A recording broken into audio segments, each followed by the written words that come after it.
देखिए, आज जो है क्लास 12वीं का जो बिजनेस स्टडी है, जिसमें चैप्टर है वित्तीय प्रबंध, वित्तीय निर्णय एवं वित्तीय नियोजन, है ना।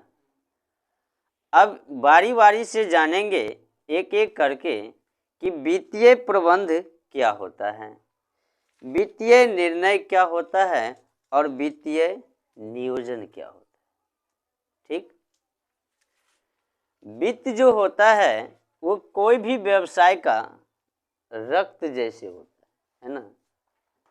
वित्त मीन्स हुआ जो रुपया पैसा होता है ना। अब कोई भी व्यवसाय यदि खुला है या कोई संस्था खुला है, उद्योग खुला है, तो सबसे पहले खुलेगा वो कैश लगेगा, है ना। यदि वह बढ़ेगा तो भी उसकी आवश्यकता होगी। अब यहाँ जो है वित्तीय प्रबंधक के बारे में जानना है ना। अब जिस प्रकार यदि मनुष्य के शरीर में रक्त नहीं रहेगा तो वो मनुष्य जीवित नहीं रह सकता है ना। अब आप वित्त के बारे में जानिए। सिर्फ वित्त के बारे में, ये मुद्रा से संबंधित रखता है, रोकड़ा से, संपत्ति से, है ना। जो यदि वित्त नहीं है तो कोई भी व्यवसाय तो खुलेगा ही नहीं, है ना, और ना ही वो आगे बढ़ सकता है। तो वित्त वह हुआ। वित्तीय प्रबंधक क्या होता है कि व्यावसायिक प्रबंध का वह क्षेत्र जिसमें अंतर्गत व्यवसाय के वित्तीय संसाधन का उचित प्रयोग उपक्रम में हित रखने वाले विभिन्न पक्षों के हितों में संतुलन तथा उपक्रम के लक्ष्यों को प्राप्त करने का प्रयास किया जाता है ना। यदि व्यवसाय खुला है तो उसके लिए जरूरी है रोकड़, है ना। लेकिन एक प्रबंध के बारे में पढ़ चुके हैं। यदि कोई भी काम हम करेंगे और प्रबंध के अनुसार करते हैं तो वो व्यवसाय के लिए काफी लाभदायक होता है ना। प्रबंध के अनुसार जब कोई भी हम कार्य करेंगे तो वो क्या होगा, काफी लाभदायक होगा, क्योंकि सबसे पहले प्लान बनाएंगे,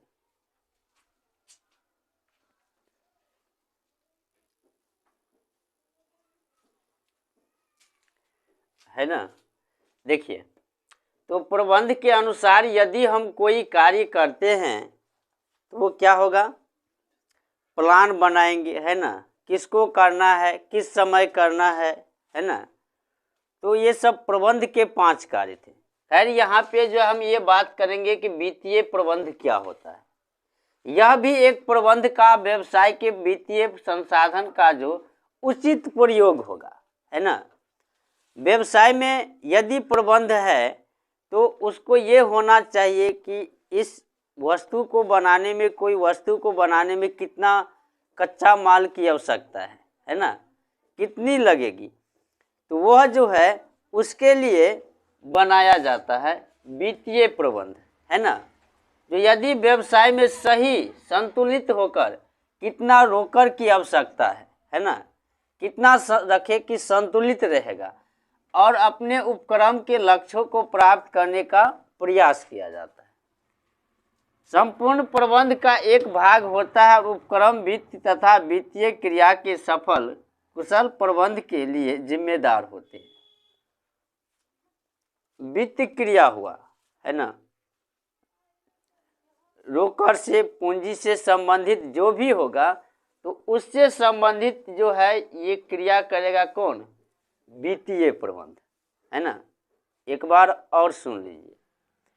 प्रबंध का ही एक क्षेत्र होता है, व्यवसाय का एक क्षेत्र होता है वित्तीय प्रबंध, है ना। जो व्यवसाय के रोकड़ से, पूंजी से संबंधित क्रिया को करते हैं, कार्य करते हैं, है ना,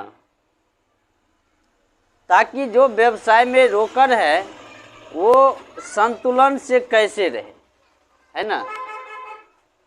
इस प्रकार से ये जो है वित्तीय प्रबंध, वित्तीय प्रबंध की भूमिका है या कार्य है। ठीक, आखिर वित्तीय प्रबंध की भूमिका क्या है, उसका कार्य क्या है। सबसे पहला कार्य है कुल पूंजी की आवश्यकता का निर्धारण, है ना। यदि व्यवसाय खुला है तो उसमें पूंजी की कितना आवश्यकता होगी, कितनी पूंजी लगना चाहिए, इसका निर्धारण कौन करेगा, वित्तीय प्रबंध करेगा, है ना।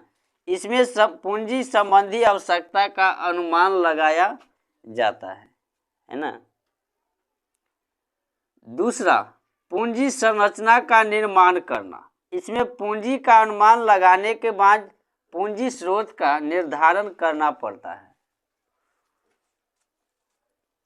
पूंजी, अब कितना पूंजी लगेगा उसका निर्धारण कर लिया, अब भाई आएगा कहाँ से, है ना। वो स्रोत के बारे में भी जानते हैं, है ना। जो इस विधि से इतना पूंजी आएगा, इस विधि से इतना पूंजी आएगा, ये स्रोत हुआ। तीसरा है पूंजी को प्राप्त करना। यह वित्तीय कार्य का अंग है जिसमें पूंजी बाजार से संपर्क स्थापित किया जाता है। स्रोत बना लिए, आप उसे प्राप्त भी तो करेंगे, है ना। तो वह हुआ, ये पूंजी बाजार से संपर्क स्थापित किया जाता है। चौथा है उपलब्ध पूंजी का सर्वोत्तम उपयोग करना। इसमें पूंजी का सर्वोत्तम उपयोग किया जाता है। वित्तीय प्रबंध रहेगा तो अच्छे से अच्छे जो है रोकड़ का जो है प्रयोग किस प्रकार से होगा, कैसे होगा, उचित मात्रा में करेगा, है ना। कोई जरूरी नहीं है कि हम ज़्यादा से ज़्यादा, मान लो बिक्री है कोई चीज़ का, कोई दूसरे वस्तु हम ला के रख दिए, पूंजी लगाने से तो नहीं होगा, है ना। जहाँ पे जो मांग है वैसी की आवश्यकता होती है। अब है उत्तम एवं श्रेष्ठतम स्रोतों का निर्माण करना। इसमें पूंजी प्राप्ति के विभिन्न साधन में से उत्तम स्रोत का निर्धारण किया जाता है। यदि पूंजी हमको प्राप्त होता है, मिलता है, तो हमको ये भी होना चाहिए कि जो सबसे उत्तम है, अच्छे हैं, है ना, उसके लिए जो है चयन करना, है ना। तो ये था वित्तीय प्रबंध और वित्तीय प्रबंध की भूमिका, कार्य। ठीक,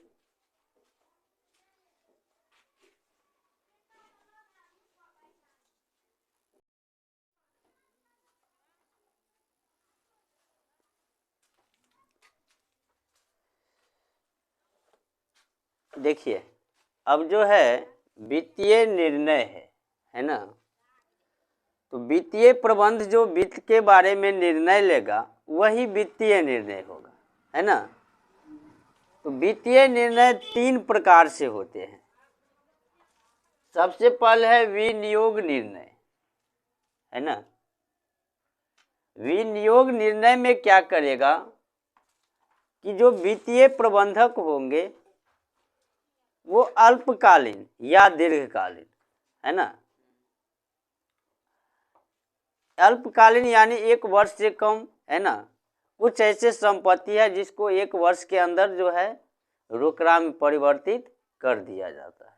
ठीक, कोई दीर्घकालीन है, कुछ ऐसे हैं जो लंबे समय तक रहते, 1 वर्ष से अधिक समय के लिए। तो दोनों संपत्ति के बारे में अध्ययन किया जाता है ना, निर्णय लिया जाता है, और वो हो जाएगा विनियोग निर्णय, है ना। अल्पकालीन और दीर्घकालीन संपत्ति से संबंधित। दूसरा है वित्तीय व्यवस्था के निर्णय। वित्तीय व्यवस्था के निर्णय क्या होंगे, इसमें दीर्घकालीन वित्त के स्रोत का निर्णय लिया जाएगा, है ना। जो दीर्घकालीन वित्त के स्रोत है, रोकड़ जो आएंगे तो वो लंबे समय तक के लिए जो है कहाँ से आएंगे, है ना। तो उसके बारे में जो है निर्णय लिया जाता है। इसमें क्या शामिल है, समतांश, पूर्वाधिकार अंश, ऋण पत्र, दीर्घकालीन ऋण, है ना। तो ये आते हैं किसमें, वित्तीय व्यवस्था निर्णय में आते हैं, है ना, जो लंबे समय तक लिए रहते हैं। दीर्घकालीन मीन्स क्या हुआ, लंबे समय के लिए। और तीसरा निर्णय है लाभांश निर्णय। इसमें लाभ का कितना भाग अंशधारियों के बीच वितरित किया जाए और कितना भाग संचित किया जाए, है ना। इसमें जो वित्तीय प्रबंध होंगे वह निर्णय लेंगे कि कितना भाग अंशधारी के बीच जो है हम बांट दें, है ना, और कितना भाग हम संचित करें यानी बचाकर रखें, वही कहलाता है लाभांश निर्णय, है ना। तीनों निर्णय को एक बार और समझिए। विनियोग निर्णय में दीर्घकालीन और अल्पकालीन संपत्ति का निर्णय लिया जाता है ना। वित्तीय व्यवस्था निर्णय में इसमें दीर्घकालीन वित्त के स्रोतों का निर्णय लिया जाता है, वित्त का स्रोत कहाँ कहाँ से है। तीसरा में इसमें लाभ का कितना भाग अंशधारी के बीच वितरित किया जाए और कितना संचित किया जाएगा, लाभांश की स्थिरता, रोकड़, आय, है ना, ये सब। अगला ये स्टेप है वित्तीय नियोजन, है ना। नियोजन के बारे में आप पढ़ चुके हैं, है ना। संस्था जब खुलती है और संस्था कोई भी व्यवसाय खुलता है तो वो खोलने के बाद कुछ न कुछ अपने लक्ष्य तैयार करता है, ठीक। हमको इतने 1 महीने में या 1 वर्ष में इतना की बिक्री करना है, इतना कमाना है। वित्तीय नियोजन, नियोजन वही है, सिर्फ वित्तीय है, यानी कि रोकड़ से जो संबंधित योजना होगा, है ना, वही वित्तीय। भविष्य में वित्त की आवश्यकता उसकी प्राप्ति एवं इसके उपयोग से संबंध से है। वित्तीय नियोजन में क्या होगा कि भविष्य में कितनी वित्त की आवश्यकता है ना, या उसका प्राप्ति कितना है, इसका उपयोग से संबंधित होगा। वित्त क्रिया के पूर्व निर्धारण करने से है, वित्त क्रिया करने से पूर्व निर्धारण से है, ताकि संस्था का उद्देश्य की प्राप्ति किया जा सके, है ना। ये था वित्तीय निर्णय के 3 प्रकार और वित्तीय नियोजन।